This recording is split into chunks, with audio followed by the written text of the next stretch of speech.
Is LSU soon to be in the hunt for a new defensive coordinator? We got the latest Locked on LSU. Here we go.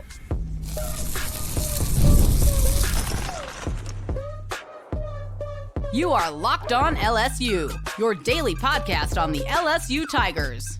Part of the Locked on Podcast Network, your team every day. Okay, let's get it. It is Locked on LSU, your team every day. I'm your host, Matt Moscona. Thanks so much for making us your first listen. We're free, available wherever you get podcasts, of course, on YouTube as well. So please subscribe. As always, one of the fastest ways to help us grow is by leaving your comments below. So thank you sincerely for that. And thank you for helping make the Locked on Podcast Network the #1 sports podcast network in the world. Today's episode is brought to you by FanDuel. If you want to be right in the middle of the action this season, visit FanDuel.com and place your NFL live bets all season long. There are reports all over the internet that Blake Baker is close to accepting the Tulane head coaching job. I want to give you an update on everything that I know. Also, another report about who LSU is targeting to be its defensive line coach. This is going to surprise you, but I love it. We're going to get to that here in just a smidge. And Thursday, day 2 of the early signing period, everything you need to know and what to expect on Friday. Sam Spiegelman, national recruiting analyst from Rivals, he'll be here in just a smidge. So Fletcher Mackel of WDSU in New Orleans tweeted on Thursday, sources tell WDSU all signs point toward LSU defensive coordinator Blake Baker becoming the next Tulane head coach. Baker, former Green Wave player, he notes a deal is not done, but could be finalized Thursday night or Friday, with the news released Saturday and introduction Monday or Tuesday. So remember, Tulane does play in the American Athletic Association Conference Championship game, which they host on Friday night. So an announcement Saturday, so as not to distract from the game on Friday, would make a lot of sense. And then beginning of next week, they could introduce Baker. So what Fletcher reports there makes sense from a timeline standpoint. Let me tell you what I know. So let's kind of time out what we know here. On Monday, Baker interviewed with Tulane. On Wednesday, Garland Gillen, also in New Orleans, reported that Baker interviewed with Memphis. What I can add to this is, in speaking with people close to both the Tulane and Memphis programs, is that representatives of both schools were in Baton Rouge on Thursday to interview Blake Baker in person. So I was also told from folks at LSU that Baker was not at LSU football operations on Thursday. So these conversations with Tulane and Memphis representatives clearly did not happen at football ops. I'm going to assume they didn't go to Starbucks.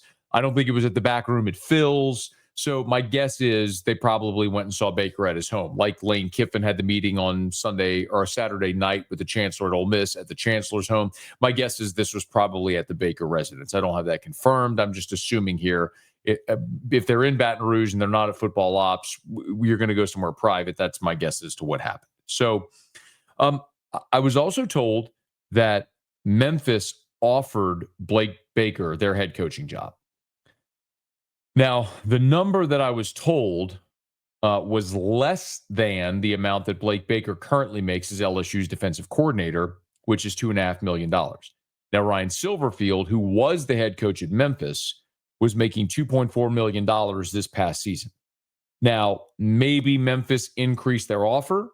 I don't know. I do not know that. What I'm told is the initial offer Memphis made was less than $2 million. I'll tell you the number was $1.8 million. That was the number I was told. I cannot see Blake Baker leaving LSU to take a pay cut to go be the head coach at Memphis. You don't take a head coaching job just to take a head coaching job. It has to be the right job. And Memphis does not seem like that, at least not with the initial offer.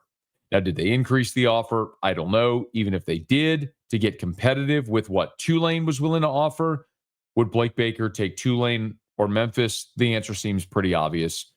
He played at Tulane in the early 2000s. He has roots in the state of Louisiana with 2 stints now at LSU. He He played at Tulane. It stands to reason that if he was going to take either of those jobs, it would be Tulane. If it were Memphis, Memphis would have to blow him away with resources and money, and it doesn't seem like that's going to happen. So I'm not trying to eliminate Memphis. I mean, they thought highly enough of Blake Baker to get on a plane, fly a contingent down to Baton Rouge today to meet with him in person to express how much they want him and offered him the job. But it doesn't feel like that would be his choice. Now, the question is Tulane is Blake Baker Tulane's choice? Now, remember, we've talked to you here about it, that the top two options for Tulane were Blake Baker and Billy Napier. That's what I had been told. And then also the betting odds came out earlier this week that had Baker and Napier, Baker at 2-1, Napier at 3-1 is the betting favorite. So that maps. Well, on Thursday, Billy Napier accepted the job to be the head coach at James Madison. So Billy Napier is now no longer in the running. And sometimes you can see the writing on the wall.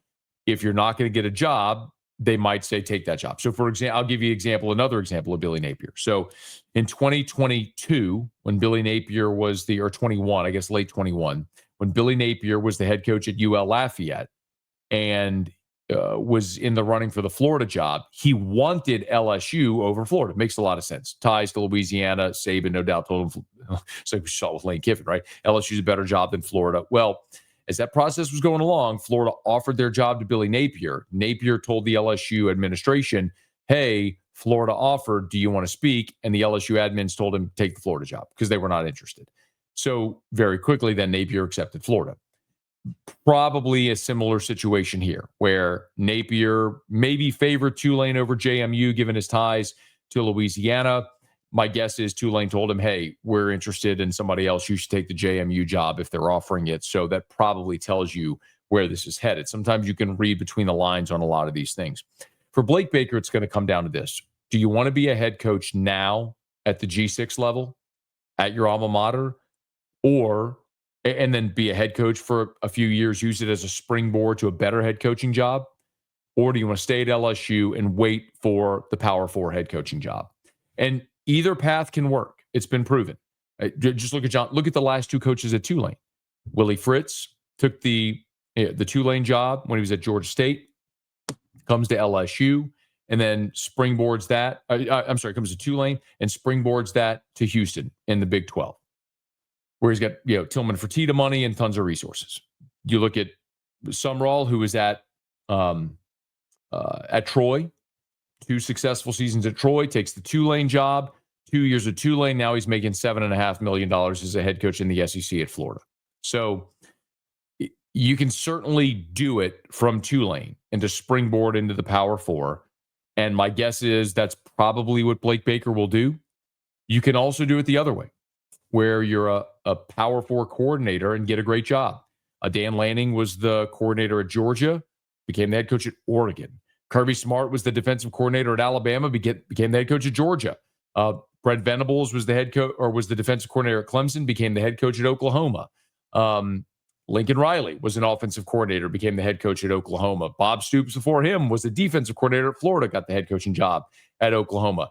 Marcus Freeman, defensive coordinator, became the head coach at Notre Dame. Ryan Day, offensive coordinator, head coach at Ohio State. So it can be done. You can get Sharon Moore, offensive coordinator, head coach at Michigan. You can go from major school coordinator to major school head coach. There's plenty of opportunities to do that. It's what does Blake Baker want to do? That's ultimately the question he's going to have to answer. What I was told from the LSU perspective is that they want Blake Baker. They want him. Lane Kiffin wants Blake Baker to stay as his defensive coordinator, and LSU is willing to match to a point what Tulane is offering to be the head coach. So with Baker making $2.5, I think LSU would go 3 or just north of $3 million. John Sumrall was making $3 million a year at Tulane. So LSU would be willing to go to that number to retain Blake Baker. So for Baker, it's going to be a question of, do you want to make $3 million as the defensive coordinator at LSU? Do you want to make $3 million plus as the head coach at Tulane? He'll make that decision ultimately. Now, I've also told you here, if you're an everydayer, you heard this. Blake Baker was in the meeting on Tuesday night with Lane Kiffin, Billy Glasscock, Bryce Brown, Richard Anderson's representatives. I've had plenty of conversations over the past couple of days with current staff members, recruits, family members of recruits who have all expressed that they believe Blake Baker's staying. And I do believe from Blake Baker's standpoint, he intends to stay. He intends to stay and take and accept the offer to stay on Lane Kiffin's staff as the defensive coordinator, unless a better offer comes. And if his intention is to be a head coach now, especially at his alma mater, then I do think Blake Baker will accept the Tulane head coaching job. But that's a decision Blake Baker will have to make if, in fact, Tulane does offer the job. And there's reports out there that that is close to being done. So we should know this weekend. And if and when that happens, we'll certainly start to talk about who could be next as the defensive coordinator for LSU. And you better believe I've already been asking those questions. And we'll get to that if it's necessary for us to get to that in the coming days here on Locked on LSU. Now, there's another defensive staff member that very likely is going to need to be replaced, LSU's defensive line coach. And we'll tell you why and what the name is that's percolating now. We'll get to that next. It's Locked on LSU, your team every day. NFL Sundays move fast. One big play and suddenly everything feels different. That's what makes live betting with FanDuel so exciting. You're not just watching the game, you're reacting to it in real time. With FanDuel, you can place bets as the action unfolds. Every drive, every momentum swing, every highlight moment. Live betting is best when the game starts to shift, when a receiver gets hot, a defense tightens up, the momentum flips after a turnover, and FanDuel lets you jump into the moment. Live spreads and money lines adjust instantly. Player props update as guys heat up. You can bet next touchdown scorers, drive results, totals, and so much more. It keeps you locked into every snap, every drive, every possibility. So if you want to be right in the middle of the action this season, visit FanDuel.com and place your NFL live bets all season long. FanDuel, the game moves fast, and so can you. So as we've looked at Lane Kiffin assembling his staff, most of the talk has been about the offensive side, bringing in Charlie Weiss as the offensive coordinator, Joe Cox as the co-offensive coordinator. They're certainly going to be replacing an offensive line coach. Very likely, Kevin Smith coming as the running backs coach, George McDonald as the receivers coach. So a lot of that offensive staff feels like it's in place or will be in place for LSU here under Lane Kiffin. We assumed that the defensive staff was going to stay in place because, if Blake Baker were retained, all this defensive staff was going to stay. And of course, at Ole Miss, Pete Golding was promoted to the head coach. So Pete is going to keep as much of that staff in place as he can, in particular the defensive staff. So it's interesting now that if Blake Baker does in fact take the Tulane job, he will likely be taking with him Kevin Peoples and Jake Olson. Remember, Peoples and Olson were on Baker's defensive staff at Missouri. When Baker came to Baton Rouge 2 years ago to be the defensive coordinator, he brought Peoples and Olson with him to be the edge and safeties coach, respectively. So we'll see how all this transpires with Baker and who he could take with him. But if that's the case, then very likely the only defensive assistant that would be retained would be Corey Raymond. And this will be music to a lot of LSU fans' ears. I had a lot of conversations on Thursday that would suggest Corey Raymond is likely to be retained. There was sort of this cryptic tweet from Corey a day ago where it was like all this graphic about first-round picks and whatnot, and it was like my resume speaks for itself. I think in the initial transition with the coaching staff, because signing day was so close, there hasn't been a lot of collaboration with the incoming staff and the existing staff. That might sound odd. You would think the incoming staff would lean on the existing staff to say, what can you tell us about, to debrief us? What can you tell us about the current commits, the roster? What are our needs? Who's coming back? Who's not coming back? It doesn't seem like that's happened. I'm not to say that won't happen at some point. It just doesn't feel like it has happened. So I think Corey probably, I'm reading some tea leaves here, probably felt maybe like he might be going through again what he just went through when Brian Kelly got hired 4 years ago and he was dismissed and ultimately went to Florida and then was brought back. It sounds like Lane Kiffin and Corey Raymond maybe have had some conversations now, and I believe Corey Raymond is going to be retained as LSU's cornerbacks coach. But defensive line is going to be fascinating because Kyle Williams, I don't think, is going to be back as LSU's defensive line coach. And I think that's by choice. Now, we've alluded to this a little bit, but I'll go into a little deeper detail now as we can. Look, Kyle Williams played 13 years in the NFL. And Kyle Williams made a lot of money during his NFL career. And while Kyle Williams was retired and living up in Ruston, he was playing golf every day at Squire Creek. He's like a scratch golfer. He was coaching his alma mater. He's got children who are athletes, competitive athletes. His daughters play competitive soccer. And so he was watching his kids play sports. He was playing golf every day, playing golf and helping out at Ruston as the defensive line coach, then defensive coordinator. Life was good. But then, the old war school, the alma mater calls and says, hey, come on down and we need you. Come coach our defensive line. When Bo Davis kind of left him in a lurch, right? I mean, he left right there amid spring practice with for a job with the New Orleans Saints. And so LSU brings Kyle Williams in. And the expectation for this team was it was going to be a great year, right? You went ham in the portal and you were preseason top 10 and you beat Clemson. And I don't think anybody would have anticipated what happened, right? The bottom fell out on this team and Brian Kelly got fired and now there's new staff and everything was just a total mess this year.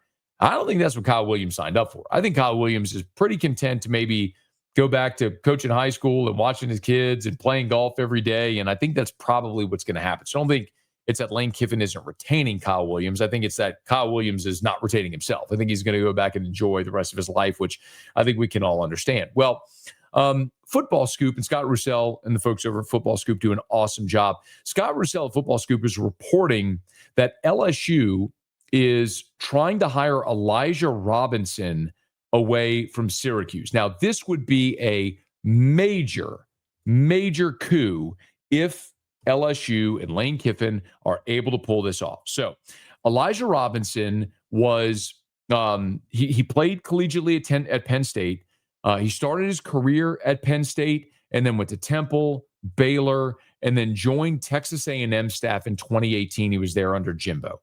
And he was there as the defensive line coach all the way from 2018 to 2023. As a matter of fact, when Jimbo got fired, it was Elijah Robinson, you may recall, who became the interim head coach. So he was the defensive line coach, co-DC, and then associate head coach, and became the interim head coach. Well, Fran Brown hired Elijah Robinson at Syracuse to be the associate head coach and the defensive coordinator. Well, he held that job in 24 and 25. And this year in 25, after this season, and went very badly for Syracuse, Fran Brown stripped Elijah Robinson of the defensive coordinator role and is making him the defensive line coach again.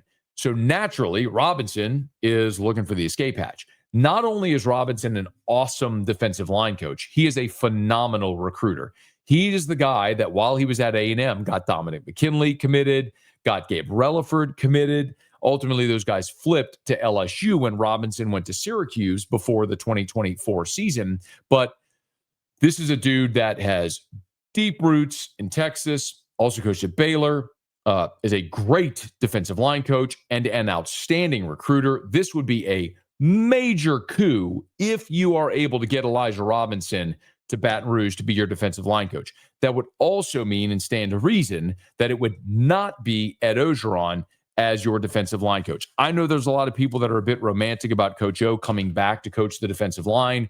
I know Lane Kiffin told a funny story about Coach O during his introductory press conference. But if we're being very honest here about this, Elijah Robinson is 40 years old.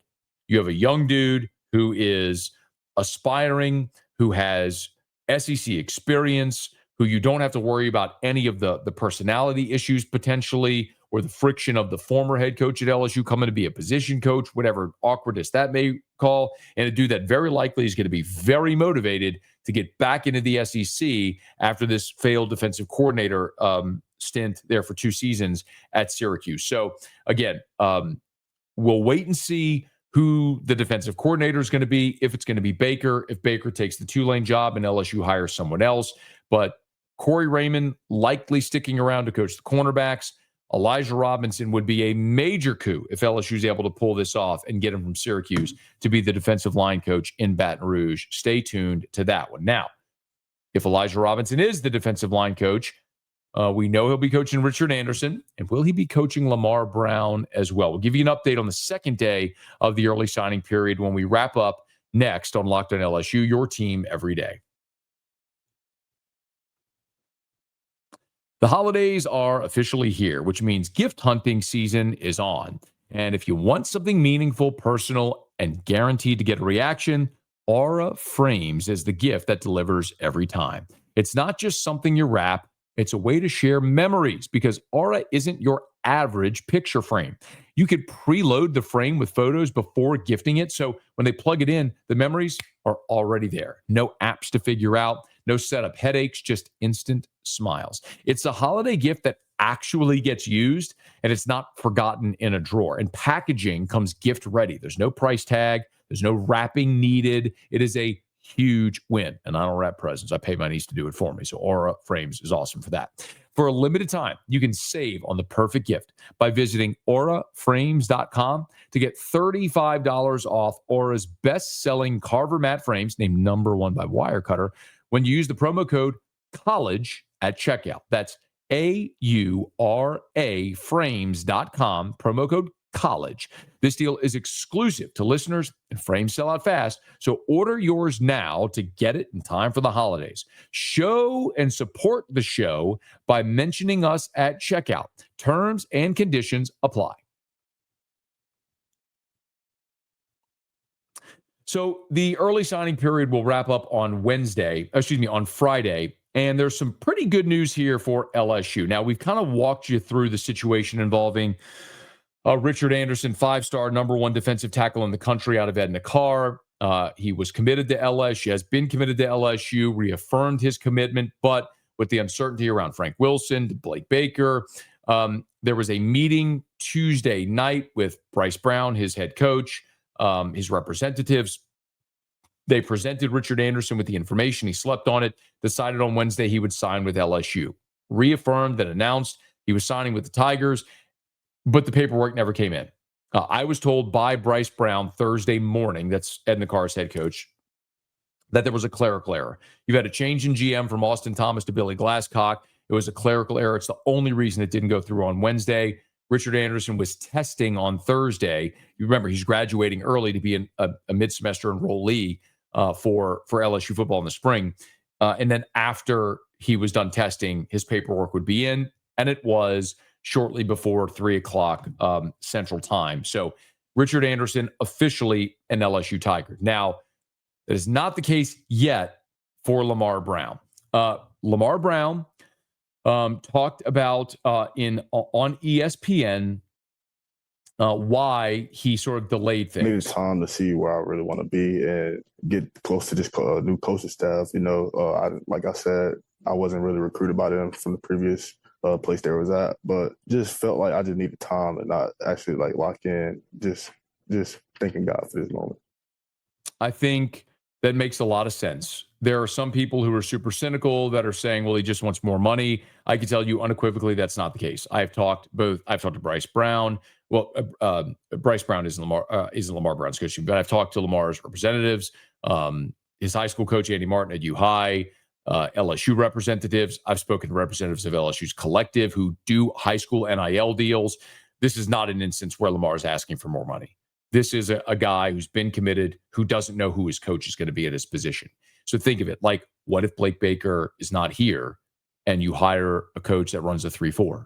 Well, that's a fundamentally different defense. I'm not saying that's going to happen, but it makes sense to take your time and do your due diligence. Brown was asked by ESPN, are you going to take more visits? Quickly, any other visits you've got in mind or a timeline here for your recruitment?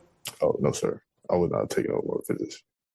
So no visits for Lamar Brown. He's done with his visits. Remember, it was down to LSU, Miami, and Texas A&M. So not taking any more visits, which is great to see. And really, it's just a matter of Lamar getting comfortable with with this new staff. He was also asked how not being recruited by Lane Kiffin might impact just things. the type of coach he are. Like what he just did at Ole Miss, did some great things, and I feel like he can do that here. I just got to make this right decision for me, and that's where I'm at right now with my head and everything, with my parents and other people. There was, by the way, supposed to be a signing ceremony for Lamar on Friday at U High. It was going to be at 12:30 in the gym. Lamar texted me on Thursday afternoon and said they are not doing that ceremony. So I don't know if he will sign, but a big part of this for Lamar was that he didn't. He wants Friday. U High is playing in the state semifinals, and he wanted Friday to be a normal game day. That's according to his head coach, Andy Martin. And so totally understand and respect that. Remember, even if he doesn't sign by Friday, he can still be a mid-year enrollee. He can get to know the staff throughout December. All he's got to do is sign his grant aid paperwork and enroll in school in January. There's no more letters of intent. So it may feel a bit uncomfortable, but LSU should very well here get Lamar Brown's signature. If it's not by Friday, it'll be soon enough. And Lamar Brown, the number one player in the country, will be a member of LSU's class. I'm pretty confident, talking to a lot of people around LSU, that they feel that is going to happen, even if it's not by Friday. The one other thing, Landon Duckworth, the quarterback who has been committed to South Carolina, was projected to flip to LSU. He stuck with his commitment to South Carolina. And Bryson Cooley, an LSU offensive lineman commit, is expected, Sam Spiegelman told us, to flip to Alabama on Friday. We'll keep an eye on that. Trenton Henderson, Deuce Gerald's, a couple of other prospects on the defensive line that'll make their announcements on Friday. So Tigers not done yet with this 2026 signing class. This Friday will be a very eventful day, and we'll have it all for you right here on Locked on LSU. So subscribe on your favorite podcast app, rate us, leave a review. If you're on YouTube, smash the like button, subscribe to the channel, hit the bell so you're notified whenever we post a new video, and let a friend know that if they love the Tigers, we got you here every single day for Locked on LSU. It's your team every day.